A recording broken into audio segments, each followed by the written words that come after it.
assault rifles, SMGs, shotguns, sniper rifles, anti-material rifles, machine guns, handguns, RPGs, whatever the hell this thing is. Insurgency Sandstorm's armory of weapons is growing a little with each update they bring. Some are bad, and some can straight up send a man to the Shadow Realm.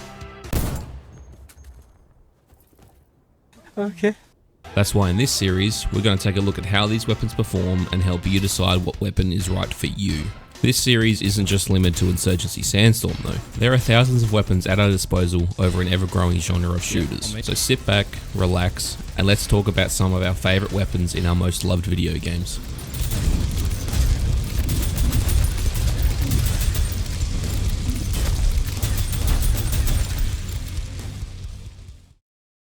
Risky. One roof of B. He got me.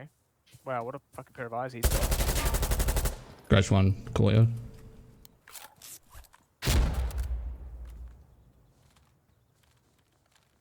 on, bitch. Scratch roof of B. Where was he? He wasn't in the kitchen. Fuck. Probably moved to bedroom by now, though. Because I felt like he was kitchen, but then you said window, and I was like, I just the way that he shot at you. Good shot.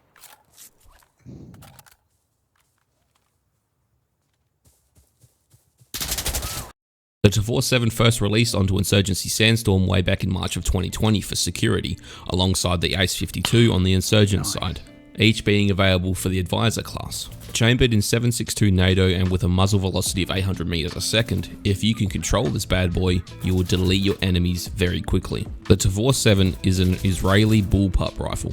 And for those of you that don't know, being a bullpup rifle means it's more compact and maneuverable in comparison to conventional firearm designs with the same barrel length. For those unfamiliar, a bullpup rifle shrinks the dimension of a traditional rifle by moving the action behind the trigger mechanism. Among other things, this redistributes the balance characteristics, and in this case we end up with a rifle that weighs in at 9 pounds, with a 16.5 inch barrel that barely scrapes over the NFA safe limit at 26 3/4 inches overall length. With the Tavor 7 being more compact, it's a great weapon for CQB engagements while also performing well at greater distances too. The recoil is fairly manageable also, and with a bit of practice, you will have no trouble at all spraying people down at longer distances.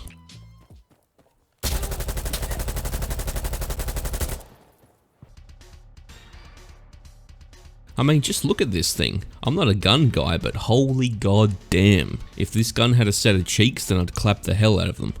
You gonna make me act up. You gonna make me do something I'm gonna regret. It has a sleek, modern design that has an almost futuristic aesthetic to it at the same time. And can we just take a moment to appreciate how unique the sound design of this weapon is?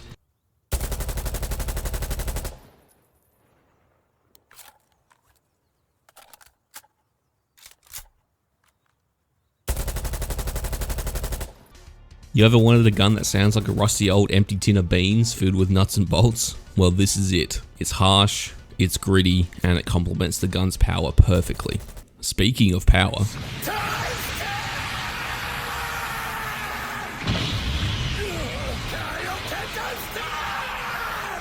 let's take a look at how much damage the Tavor 7 does to each body part, test its penetration capabilities, and its one-shot kill range.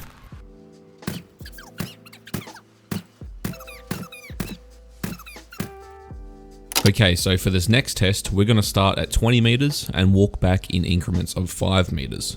I started at 20 meters because I thought anything closer than that would be pointless. The target is also wearing no armor and I'll be aiming for the chest.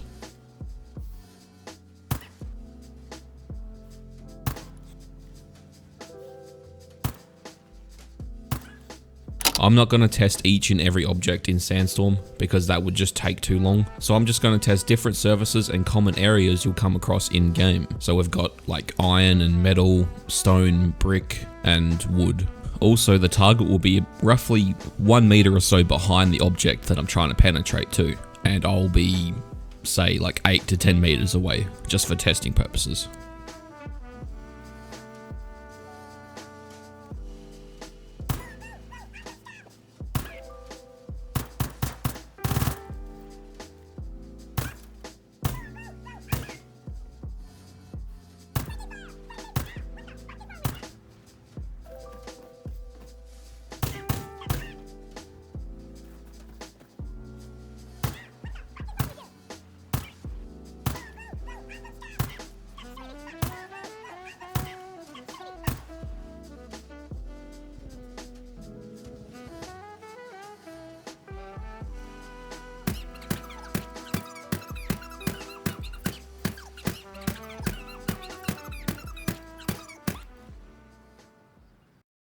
The Tavor 7 is an expensive gun. At 5 supply points, don't expect to be able to equip all the fancy attachments on it without sacrificing more important things like smokes and grenades. The iron sights are honestly not that bad, so a sight is completely up to you. I definitely recommend an extended mag though, seeing as the base mag only has 20 rounds. And if the damage test we just did tell us anything, it's that if you're within 25 meters and have a well-placed shot to the chest, you can drop someone with 1 bullet. So if my maths is correct, the extra 10 rounds from the extended mag could potentially net you 10 more kills. If you have the spare supply, slap an aiming or loading grip on this bad boy. Although my favourite grip is the aiming grip, I think I'd be more inclined to run the loading grip on the Tavor 7 because it hasn't got the fastest reload, and if you couldn't afford the extended mag, you'll find yourself burning through those 20 rounds really fast, so you'll be reloading more often. Or if you're someone that struggles with the recoil control, then go for the recoil grip of course. But I'm always going to suggest practicing your recoil control over taking the fancy attachments like the recoil grip and compensator. As always, the map is going to influence what attachments are best suited for the gun, given the map's sightlines, size and choke points and whatever else. How you like to play will also affect your decision. If you're aggressive, try and keep your loadout light and CQB orientated. Maybe equip a suppressor if you plan on flanking. If you sit back a little bit and play passive, equip attachments that are going to complement that playstyle. If you want a hard-hitting, absolute beast of a weapon, then the Tavor 7 is for you, and you won't find yourself losing too many fights with it. So, should you use the Tavor 7? Shit, I don't even know. Like, I can't even tell you that. Like, you know, like, fighting, I don't know, like, never know, you know, like. Grab what you need.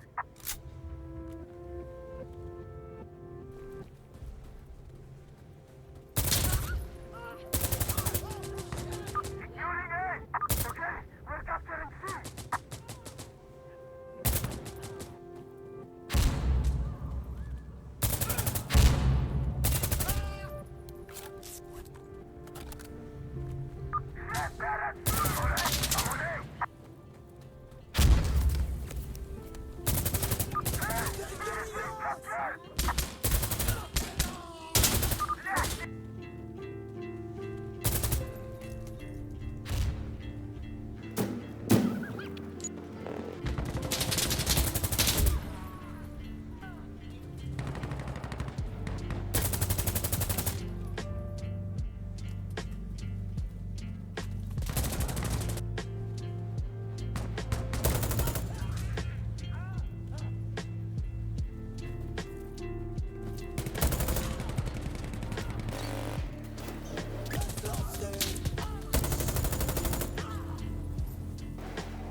Yeah, we're both.